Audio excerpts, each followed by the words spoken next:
Oh,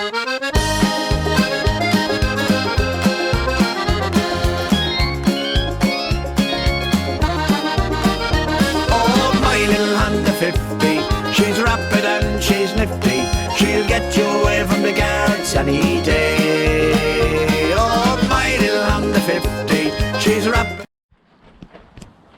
Welcome back to part 2 C90 guy. Our hubs have just been powder coated black and our wheels have just been fitted with new spokes, and these are our parts that we're going to get sprayed the same colour as the frame. Right, this is our back wheel. We're going to have our wheel bearings fitted in there and put our brakes on, and then it should be ready to just fit into there. This is our wheel bearing. We're just going to put it in there and flip it over and do it on the other side. We've put it on the chocolate wood so it don't scratch it, and then we need to hammer it in with the rubber mallet, and a tip for wheel bearings is always hammer it in straight.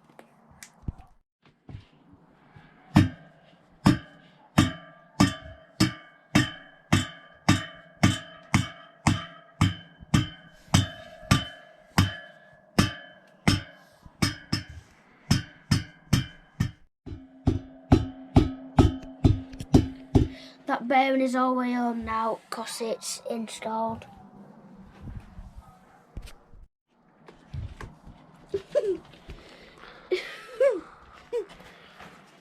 So before you put your second bearing in, you need to put this in so it'll spin on the inner races.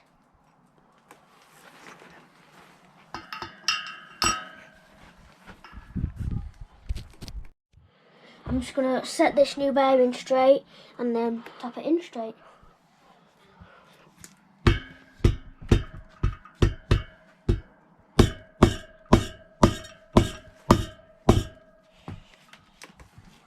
Is that straight?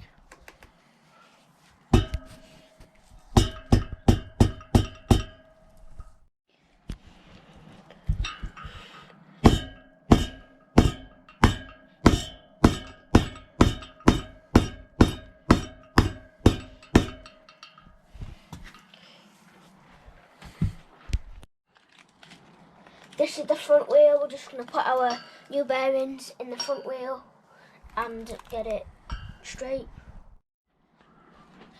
We had to cut the video because some of our spokes were loose. When I was putting the bearings in, I realised some of the spokes were loose. So we had to take them back and get it redone. This is the front wheel, but before we can put the front wheel in, we need to put the front suspension in. This is our front suspension, but as you can see, the bush is worn out, so we're going to have to put a new bush in and replace that, and then we can put the front suspensions on. It's that worn, it doesn't even need to be tapping out, and these are our new under bushes and pins.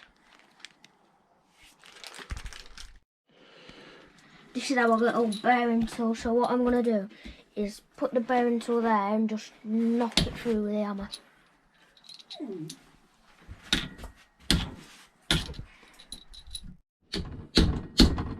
Come on.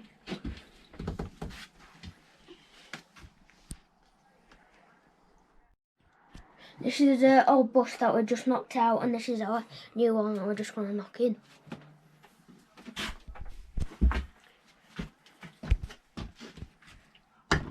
Wrong way.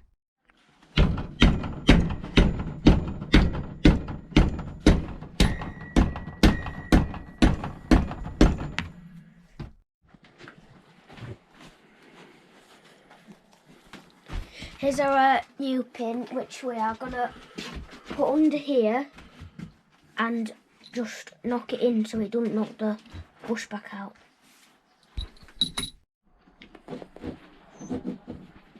Instead of knocking it in, we're going to clamp it in with the vice.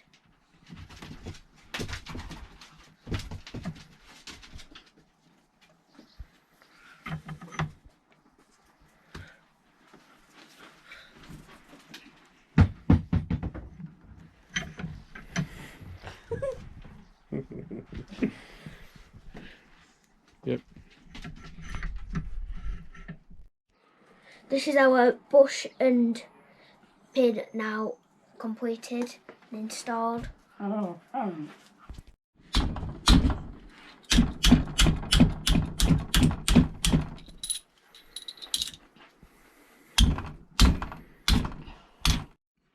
That's the second one out.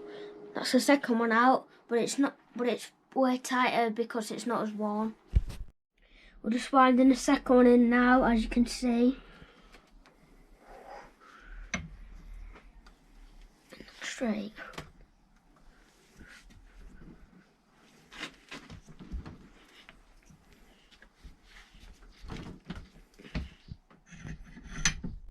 While the suspension's still out, we're going to use our suspension repair kit, which should repair all these old bushes and shockers.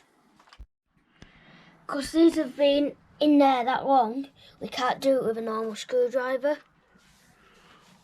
which it won't undo. So we're going to have to do it with a driver.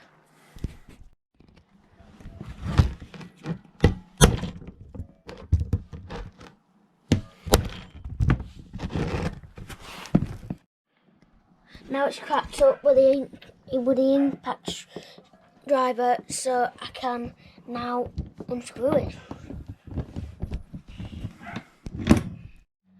This is our repair kit, and this is our old suspension, which we're going to take all the bits apart and find and match them up with them, so we can finally put the new ones in, replaced with the old ones. I just got the cap off, and then I'm gonna match it up so that one is about the same as that one.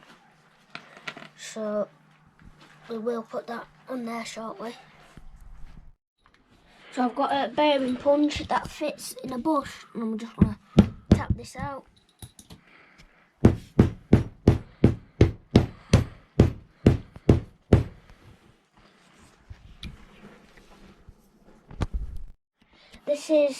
We've finally matched it up, but one edge is flat and the other edge is tilted so we can smack it in.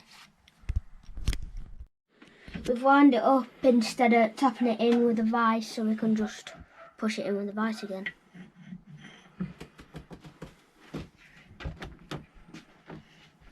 Really hard.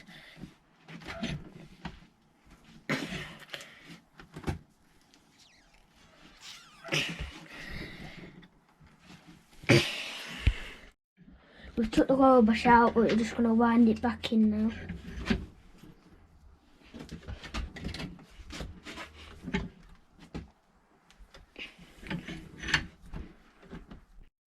This is our suspension with new seals, buses, everything. We just need to do the same on the other side, but when we've done it on the other side, it'll be just ready to go on the bike. We're going to call it a night, and tomorrow we've got to do the other suspension, and then it should be a good part 2.